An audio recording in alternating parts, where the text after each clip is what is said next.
राधे राधे मित्रों, मैं doctor Sheel Verma, consultant orthopaedic surgeon, HIV specialist, author of Radhika's Mahabharat and poet of Radhe Krishna Gita, आपके सामने एक बार फिर आया हूँ, लेकिन अभी काफ़ी विलंब के बाद आया हूँ। मित्रों, मुझे हार्ट अटैक आया था और कब आया, कैसे आया, मुझे पता नहीं चला। आप भी सोच रहे होंगे कि डॉक्टर साहब क्या मजाक कर रहे हो, आप में तो कोई ऐसा स्ट्रेस फैक्टर था ही नहीं, ना तो आप ओवरवेट हो, आप अपनी एक्सरसाइज भी करते हो और कुछ ऐसी चीज़ भी नहीं है जैसे कि आप कह सकते हैं कि आप हार्ट अटैक के प्रोन हो। ये सवाल काफ़ी लोगों ने मुझसे पूछा और जब मुझे स्वयं मैं अपने बारे में सोचता हूँ तो मुझे खुद नहीं समझ में आया था कि मुझे हार्ट अटैक हो रहा। मित्रों, 15 नवंबर के आसपास जब थोड़ा सा वायु का प्रदूषण काफ़ी था, तो उस वक्त मैं आराम से अपनी दिनचर्या पूरे करता था, जिसमें कि काफ़ी कुछ एक्सरसाइजेस वगैरह भी रहती थी और एक्टिव लाइफ लीड कर रहा था। और एक दिन सुबह सवेरे जब मैं वार्ड पे राउंड कर रहा था तो मुझे हल्की सी ब्रेथलेसनेस लगी। तो थोड़ी ब्रेथलेसनेस भी नहीं थी, थोड़ा सा सांस फूली और समझ में नहीं आया। फिर मैं समझा कि भाई पोल्यूशन है जिसकी वजह से ऐसा हो रहा है और उसके बाद सब कुछ नॉर्मल। फिर धीरे धीरे ये हम अपने कार्य में व्यस्त रहे और कभी कभी बस एक कुछ भी नहीं होता था और छोटा सा एक जैसे लोग गैस कहते हैं या हाइपर एसिडिटी कहते हैं, वो होने लगी और वो भी कुछ क्षण मात्र के लिए होती थी। आधा ग्लास या 1 ग्लास पानी पी लेते थे तो अपने आप शांत हो जाती थी। तो हमने कुछ इस पे खास ध्यान नहीं दिया, किंतु धीरे धीरे ये जो एसिडिटी थी ये बढ़ती गई और कभी फिर 1-2 बार थोड़ी सी सीवियर भी हुई। तो मैंने सोचा कि कुछ गड़बड़ है और थोड़ी सी मुझको मैंने अपनी शुगर चेक कराई तो हायर साइड पे निकली और जिसके लिए फिर से मैं अपना थोड़ा सा डायबिटीज़ का ट्रीटमेंट को मैं थोड़ा सा रीशेड्यूल किया। लेकिन ये जो एसिडिटी का जो एपिसोड था ये शांत नहीं हो रहा था। कभी कभी होता था, कभी कभी नहीं होता था और वो बस थोड़ा सा पानी वगैरह पी लेते थे, ठीक हो जाता है। यहाँ तक कि पेंटॉप और रेनेटिडीन और डाइजीन लेने तक की भी नौबत नहीं आई, इतना सीवियर नहीं होता था। किंतु फिर भी जब ये सुधर नहीं रहा था एसिडिटी, क्योंकि मैंने जब सादे घी, तेज, मिर्च, मसाला ये सब भी खाने में भी जब थोड़ा सा प्रिवेंशन किया तो भी नहीं सुधरा, तो फिर मेरे मित्र ने मुझको कहा कि आप ECG करवाइए। ECG कराया, वो भी कोई खास उसमें कोई चेंज नहीं था। आधे लोगों ने कहा कि ये नॉर्मल है, आधे ने कहा कि थोड़ा सा कुछ है। तो इस शंका को दूर करने के लिए फिर इको कार्डियोग्राफी करवाई। मित्रों, इको कार्डियोग्राफी भी जब हो रही थी तो जो डॉक्टर साहब थे उनको भी नहीं लगा कि हमको कुछ इस तरह की प्रॉब्लम होगी। और जब उन्होंने इको कार्डियोग्राफी करनी शुरू की तो उसमें मेरे को इंफीरियर वॉल मायोकार्डियल इन्फेक्शन आया। आपको तो अभी ये हार्ट अटैक आ रहा है डॉक्टर साहब, आपको आराम करो। तब तक फिर और मेरे चिकित्सक मित्र आए और उन्होंने मुझको अपना ये हार्ट अटैक का ट्रीटमेंट स्टार्ट कर दिया। इसके बाद फिर एक टेस्ट किया गया, ट्रॉप्टी कराया गया। तो ट्रॉप्टी नेगेटिव आया तो उसमें एक सिद्ध हो गया कि ये अभी का नहीं है, लेकिन कुछ दिन पुराना है। तो मैंने लगाया कि हाँ, ये जो मुझको जो प्रॉब्लम हो रही है, हार्ट अटैक की प्रॉब्लम हो रही है, वो करीब महीना 1.5 महीना पहले से शुरू हुई। किंतु महीना 1.5 महीना से सिर्फ थोड़ी सी बदहजमी और गैस या हाइपर एसिडिटी की थोड़ी सी देर की प्रॉब्लम होती थी, उसके बाद कुछ नहीं होता।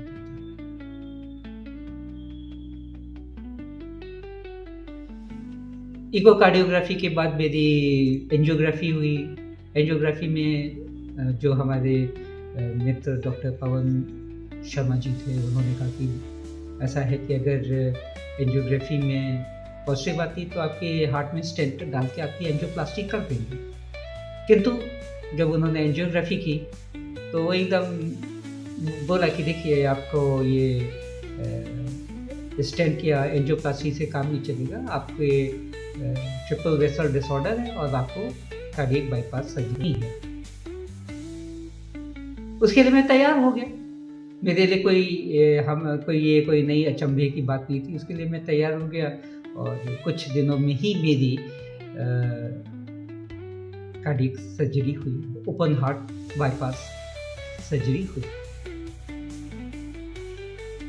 मित्रों, इस सारी प्रकरण में कहें कि सभी और मैं भी अपने आप काफ़ी अचंभित था कि भाई ये मुझे कैसे हो सकता है। ना तो मैं ओवरवेट हूँ, ना ही मैं इतना स्मोक करता हूँ, थोड़ी बहुत डायबिटीज़ भी है कि और एक्सरसाइजेस भी मेरी अच्छी खासी होती थी। तो मुझे अपने ऊपर ये कभी भी लेश मात्र का भी एक शक नहीं हुआ कि मुझे हार्ट अटैक या मायोकार्डियल इन्फेक्शन हो रहा है। लेकिन जिस तरह की मेरी दिनचर्या थी, जिस तरह की मेरा वेट वगैरह ठीक ठाक था, मेरे ख्याल से इसकी वजह से मैं बच भी गया। मुझे इतना समय मिल गया कि मैं अपने हृदय का चिकित्सा करवा सका। तो मित्रों, इस सारे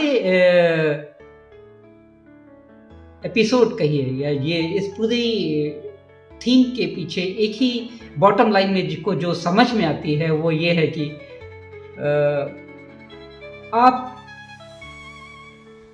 आपको कुछ भी तकलीफ नहीं होनी चाहिए, छोटी सी भी तकलीफ नहीं होनी चाहिए। कहने को तो मुझको सिर्फ हाइपर एसिडिटी थी, लेकिन वो हाइपर एसिडिटी नहीं थी, वो इंफीरियर वॉल इन्फेक्शंस हो रहे थे, रिपीटेड इंफीरियर वॉल इन्फेक्शन हो रहे थे, और जिसको कि मैं एसिडिटी समझ रहा था। मित्रों, ये क्या साइन है, क्या सिम्टम्स हैं? सिम्टम्स किसी भी बीमारी के, आप हार्ट की बात मत कहिए, लंग्स की भी डिसऑर्डर्स होते हैं और कोई भी डिसऑर्डर हो सकता है। उसका क्या सिम्टम है, और कभी कभी सिम्टम्स इतने ओवरलैप कर जाते हैं या इतने छद्म वेश में आते हैं कि जिसको हो रहा होता है उसको समझ में ही नहीं आता है कि उसके साथ क्या हो रहा है। तो इस जो टेक होम मैसेज है जो मैं आपसे कहना चाहता हूं कि मित्रों, आपको किसी तरह की भी कोई लेश मात्र आपके शरीर में किसी तरह की छोटी सी भी दिक्कत है, उसको अनदेखा ना करें। उसकी तह तक जाए, छोटी सी भी छोटी दिक्कत हो आपके शरीर में, उसकी तह तक पहुंचिए, और जब तक प्रूव नहीं हो जाता हर तरीके से, चाहे सर्जन हो, फिजिशियन हो, ऑब्स्टेट्रिशियन, गायनेकोलॉजिस्ट, लेडी महिलाओं के लिए ऑब्स्टेट्रिशियन एंड गायनेकोलॉजिस्ट का भी ओपिनियन बहुत जरूरी है। सभी तरह के जो आप सोच सकते हैं कि किस फील्ड में मुझे क्या हो रहा है, आपसे मेरी एक यही गुजारिश रहेगी कि हमेशा अपना ख्याल रखें और छोटी सी छोटी किसी भी तरह की दिक्कत हो उसको तुरंत उसका निदान पाएं। क्योंकि इस बॉडी का मैंने एक चीज़ नोटिस किया है कि ये बॉडी आपका एक परफेक्ट कंप्यूटर है, सुपर कंप्यूटर है। सुपर कंप्यूटर क्या कहिए, सुप्रीम कंप्यूटर है, और इसमें थोड़ा सा भी आपको किसी भी तरह की दिक्कत है तो आप उसको तुरंत उसको सॉल्व कीजिए, उसकी तह तक जाए, अपने आप को इन्वेस्टिगेट कीजिए और अपना इलाज करें। तो मित्रों, मैं आपसे एक बार फिर से रिक्वेस्ट करता हूं कि आप अपना ख्याल रखिए, अपने आप को पैम्पर कीजिए, अपने से प्रेम कीजिए, अपने शरीर में एकदम रमिए, और थोड़ी सी भी दिक्कत हो उस तकलीफ को सदा के लिए उसका निवारण करें। राधे राधे मित्रों, आपसे एक बार मुलाकात होगी, आगे भी कुछ चीज़ों पे हमेशा बात चलेगी। तब तक के लिए राधे राधे।